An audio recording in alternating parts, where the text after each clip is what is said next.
जिला हुगली के रहने वाले एक बीएसएफ जवान पीके सिंह, जिन्हें पाकिस्तानी रेंजर्स ने पकड़ लिया। मिली सूत्रों से खबर के मुताबिक बताया जा रहा है कि पीके सिंह, जो कि जिला हुगली के रिचड़ा के रहने वाले थे और पंजाब के फिरोजपुर में उनकी पोस्टिंग थी। हम आपको बताते चले, इस घटना से घर वाले काफी चिंतित है। पाकिस्तानी मीडिया ने एक फुटेज जारी किया है जिसमें यह दिखाया जा रहा है कि पीके सिंह की आंखों पर पट्टी बंधा हुआ है। इस घटना की खबर मिली सूत्रों से खबर के मुताबिक उनके घर वालों को उनके ही एक दोस्त ने फोन कर बताया है। आइए हम आपको बता दें पूरी खबर। बॉर्डर सिक्योरिटी फोर्स यानी बीएसएफ के एक जवान पीके सिंह गलती से जीरो लाइन पार कर पाकिस्तानी सीमा में चले गए। यह घटना पंजाब के जलोको देना पोस्ट के पास हुई है। पाकिस्तानी रेंजर्स ने उन्हें हिरासत में ले लिया है। पाकिस्तानी मीडिया ने इस घटना की एक तस्वीर भी जारी की है जिसमें जवान की आंखों पर पट्टी बंधी हुई है। वह अपनी सर्विस राइफल AK-47 और पानी के बोतल के साथ नजर आ रहे हैं।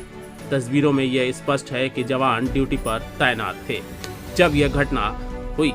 मिली जानकारी के अनुसार जवान पश्चिम बंगाल के हुगली जिले के रहने वाले हैं। घर में इस वक्त शोक का माहौल है, लोग चिंतित हैं और फिलहाल फिरोजपुर सेक्टर में तैनात थे। बताया जा रहा है कि गश्त के दौरान वह किसानों के साथ थे, जिसे किसान ड्यूटी कहते हैं, और जैसे ही वो आराम करने के लिए छाये में गए तभी पाकिस्तानी रेंजर्स ने उन्हें पकड़ लिया। वो गलती से जीरो लाइन पार कर गए थे। इस घटना के बाद भारत और पाकिस्तान के बीच संपर्क तेज हुआ है, ऐसा सूत्रों से बताया जा रहा है। बीएसएफ और पाक रेंजर्स के बीच फ्लैग मीटिंग जारी हो चुकी है और जवान की सुरक्षित वापसी की प्रयास की जा रही है। बताया ये भी जा रहा है कि वो फिलहाल छुट्टी काट कर अपने घर से ड्यूटी गए हैं। उनके घर में बीवी, माँ, बाप और एक 7 साल का छोटा बच्चा भी है। आइए देखते हैं इस मामले में घर वालों ने क्या कुछ बताया। पूरी खबर न्यूज लाइन बंगाल के माध्यम से।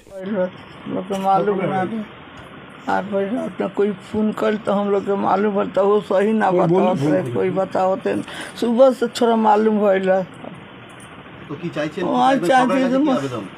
সরকারের কাছে কি চাইছেন আপনার ছেলে তাড়াতাড়ি বাড়ি ফিরে আসুক? তোর का मांगबा और मांगबा हमारा लड़का सही सलामत हमारे सामने आ जाए, जैसे आंचल भरल तो फिर भर जाए।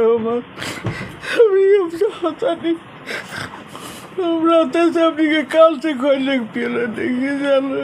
क्या नाम है आपका? जयंती देवी। जयंती देवी। कितना लड़का आपका? एक ही? 200 लड़का 200 लड़की। आपका नाम क्या है? भोलानाथ साहब। ये छोटा है? छोटा क्या नाम है उसका? पूर्णम कुमार साहब। कहाँ था पोस्टिंग? पंजाब पठानकोट। कब खबर मिला आपको? কালকে কখন মিলেছে? ঘটনা হয়েছে সকালে 6টা, পেয়েছি খবর আমাদের বিকালে। কে খবর দিল? ওই ও সিনিয়র অফিসার দিয়েছে। ডিপি वाला पहले জানায়া ওনার বন্ধুর ফোন এসেছিল। উনি বললেন কি ওই পাকিস্তানের লোক কিডন্যাপ করেছে ওনাকে, অন ডিউটি অ্যারেস্ট করে নিয়েছে, নন ডিউটিতে ছিলেন উনি। আর আপনার সঙ্গে লাস্ট কখন কথা হয়েছে? আমার সাথে পরশু রাতে কথা হয়েছে ওনার সাথে। কত বছর ধরে চাকরি করছে? এই 17 বছর রানিং হচ্ছে। কি চাইছেন আপনারা, কি চাইছেন পরিবারের পক্ষ থেকে? আপনি তো স্ত্রী। একটা স্ত্রী কি চাইবেন বলুন, কি সহি সালামত ঘরে চলে আসুন উনি। সরকারের কাছে কি আবেদন করছেন? এইটাই আবেদনকে তাড়াতাড়ি ওনাকে ছেড়ে দেওয়া হোক। ওনার নামটা বলে দিন। আমার নাম হচ্ছে রজনী সাউ। আপনাদের সহযোগিতা আমরা চাই। একটা জিনিসই কি, আপনাদের মিডিয়া সহযোগিতা, সব খবর আপনারা জানেন, অনেকগুলো চ্যানেলকে খবর একই খবর বলা হয়েছে এবং আমাদের ভারতবর্ষ গভর্নমেন্ট যেভাবে আমার বাড়ির ছেলেকে, ভারতবর্ষের ছেলেকে ফিরিয়ে আনার জন্য চেষ্টা করছে, রাজ্য সরকার এবং ভারতবর্ষের যে ডিফেন্স অফিস আছে তাদের তরফ থেকে আক্রান্ত চেষ্টা চালানো হচ্ছে। আমাদেরও আশাবাদী আমরা কি আমাদের বাড়ির ছেলে বাড়িতে ফিরে আসবে। জানতে পারলেন কালকে? ঘটনাটা পরশুদিন হয়েছে, আমরা আজকে জানতে পেরেছি দুপুরবেলার দিকে। সকালের দিকে কেউ বাড়ির লোক, আমি তো দাদা, আমি দুপুরবেলা জানি। কি করে জানলেন? মানে কি জানানো? আমাকে ফোন করে জানানো হয়েছে কি এইরকম একটা ঘটনা ঘটেছে, আমরা ক্লান্ত, আমরা বুঝতে পারছি না কি করব। কারা ফোন করেছিল? ওনার ভাইয়ের মিসেস ফোন করেছিল আমাকে। না, মিসেসকে কি জানানো হয়েছে? মিসেসকে ওর কলিগরা জানিয়েছে কি জানিয়েছিল, সেটা কি কথা হয়েছে? কি এইরকম ভাবে একটা হয়েছে, আমরা ডিউটি করছিলাম, কিন্তু বলেছে কি আমাকে কাউকে বলার দরকার নেই, আমরা ডিউটি করছিলাম, ও বসেছিল, শরীর খারাপ মনে হচ্ছিল, ক্লান্ত হয়ে গেছে ডিউটি করতে করতে, একটা গাছের তলায় বসার জন্য গেছিল, ওই বসে চোখটা ঝিমিয়ে পড়ে সেই সময় এসে ওই পাকিস্তান আর্মি ওর আর্মস এবং ওকে ধরে নিয়ে চলে যায়।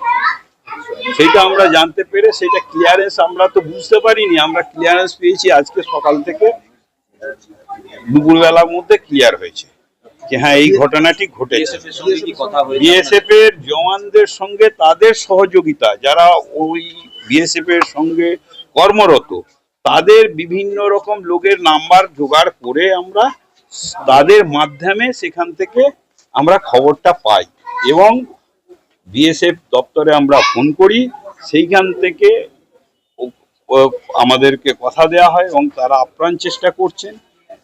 ভারত গভর্নমেন্টের যে বিএসএফ ওই ডিভিশনের যে 24 নম্বর ব্যাটালিয়নের যে স্যার রয়েছেন, ওনাদের প্রচন্ড চেষ্টা চালাচ্ছেন যাতে আমাদের ঘরের ছেলে ঘরে ফিরে আসে। আপনি কি চাইছেন? আমি চাইছি আমার ছেলে, যে ভারতবর্ষের ছেলে, আমাদের বাড়ির ছেলে, আমাদের যত তাড়াতাড়ি সম্ভব ভারত সরকার এবং রাজ্য সরকার, এখানকার প্রশাসনের মাধ্যমে, আপনাদের মিডিয়ার মাধ্যমে আলোচনার ভিত্তিতে যেন সুস্থ পরিবেশে ফিরে আসে। ভারতের বর্ডারের মধ্যেই ছিল না ভারতের বর্ডারের বাইরে চলে গেছিল, সেটা তো আমরা বলতে পারবো না কোথায় ভারতের বর্ডার, আমরা তো ওখানে পৌঁছাইনি, আমরা শুনেছি ভারত বর্ডার এরিয়াতেও ডিউটি করছিল, ভারত পাকিস্তান বর্ডার এরিয়াতে ডিউটি করছিল। ওই ডিউটি করতে করতে ক্লান্ত হয়েছে, তখন একটা গাছ ছিল, সেই গাছের জায়গাতে গিয়ে বসতে গিয়েছিল, ক্লান্ত হয়ে শরীরটা